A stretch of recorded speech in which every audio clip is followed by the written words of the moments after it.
Good day everyone, I am Ana Timunan Sulibas and this is the 10 factors from the classification of migration. Intercontinental migration, international migration, long-range migration, periodic or seasonal migration, rural-urban migration, semi-permanent migration, urban-rural migration, permanent migration, temporary migration, and lastly, casual migration. This is my opinion about intercontinental migration. Intercontinental migration, if the movement is on the same continent, sometimes people migrate from one place to the other within the same region, continent, and country. And for example, it is when the movement is across continent, such as Korea, where belongs to Asia, to Brazil from South America.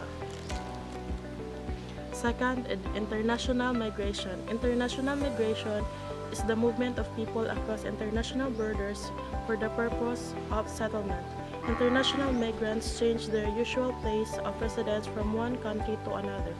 Example, international migrants in Asia and Africa move within the region in which they were born. Third, long-range migration.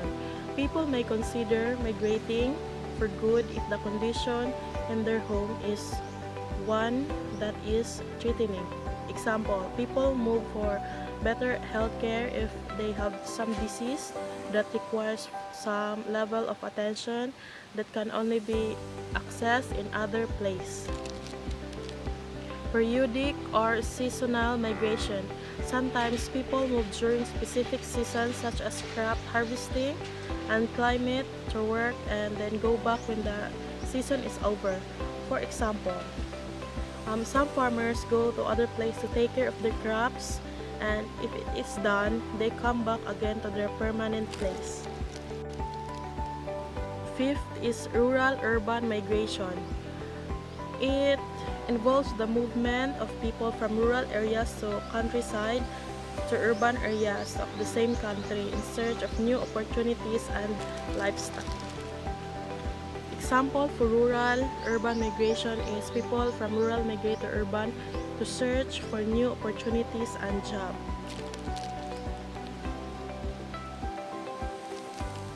Next are semi-permanent migration.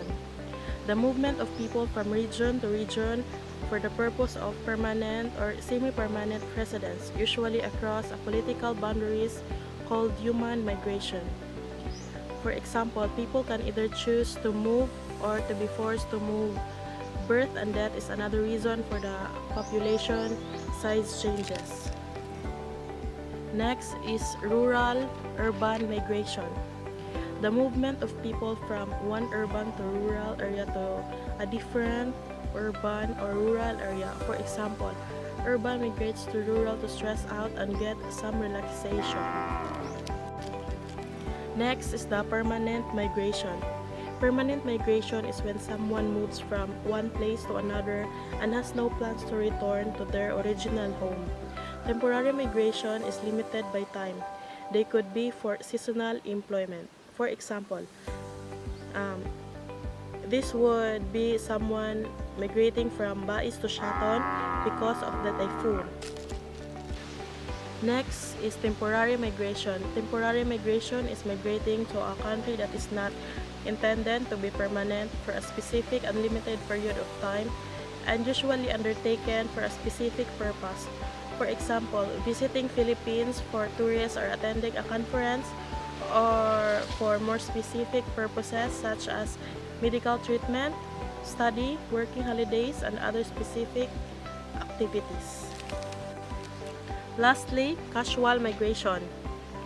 A move made for a short period of time with the intention of returning to the place of usual residence. For example, this is when calamities hit by your province or region so that you need to change place casually.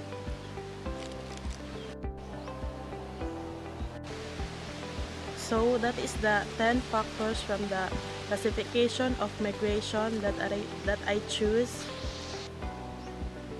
and I hope you gain some knowledge. And thank you and God bless.